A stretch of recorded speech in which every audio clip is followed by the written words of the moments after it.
گھنے اور ہرے بھرے جنگل میں بندروں کی ایک بڑی ٹولی خوشی خوشی رہتی تھی۔ وہ سب درختوں پر اچھلتے، کودتے اور مزے سے زندگی گزار رہے تھے۔ اسی ٹولی میں دو بندر بچے سب سے زیادہ شرارتی تھے۔ وہ کسی کو سکون سے بیٹھنے نہ دیتے اور ہر وقت ہنسی مذاق اور شرارتوں میں لگے رہتے تھے۔ اسی جنگل میں ایک ننھا سا زرافہ بھی رہتا تھا۔ وہ بہت سادہ، بھولا بالا اور نہایت معصوم دل کا مالک تھا۔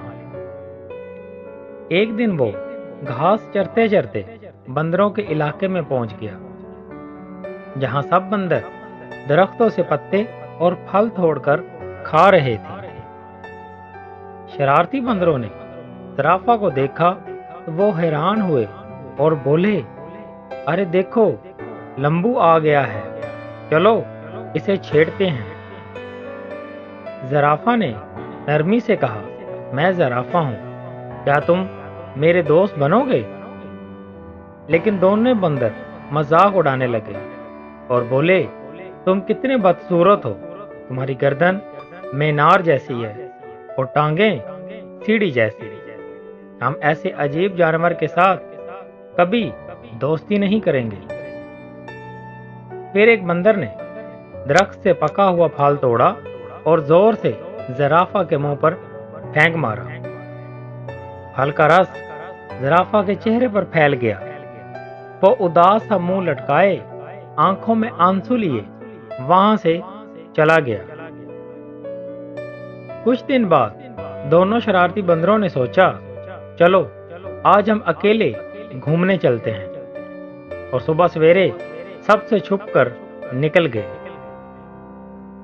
وہ جنگل میں مزے سے کھیلتے رہے، درختوں پر جھولے جھولتے رہے اور پھل کھاتے رہے۔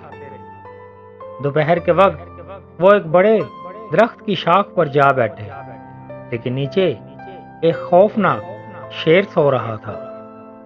شرارت سے ایک بندر نے پھل توڑ کر سیدھا شیر کی ناک پر پھینک دیا۔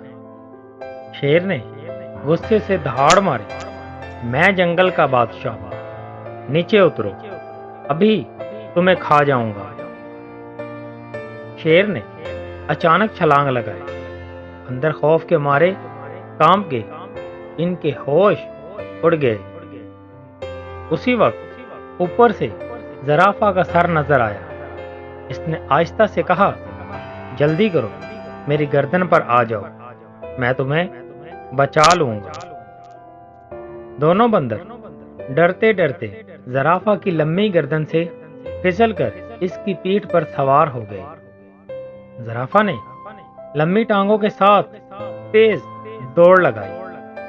شیر بھی غصے سے دہاڑتا ہوا ان کے پیچھے دوڑا۔ کافی دوڑنے کے بعد زرافہ شیر کو بہت پیچھے چھوڑ گیا اور محفوظ جگہ پر رک گیا۔ بندروں نے سکون کا سانس لیا۔ دونوں بندر زرافہ کے سامنے شرمندہ ہو گئے اور معافی مانگی۔ زرافہ نے مسکرا کر کہا، چلو پرانی باتیں بھول جاؤ، اب ہم دوست ہیں، اور تینوں ہمیشہ کے لیے سچے دوست بن گئے۔ کسی کا مذاق نہ اڑاؤ، ہر ایک کی اپنی خوبی اور اہمیت ہوتی ہے۔ جو چیز تمہیں کمزوری لگتی ہے وہی کبھی طاقت بن سکتی ہے۔ دوستوں، اگر آپ کو ہماری یہ ویڈیو اچھی لگی ہو تو ہمارے چینل کو لازمی سبسکرائب کیجیے گا۔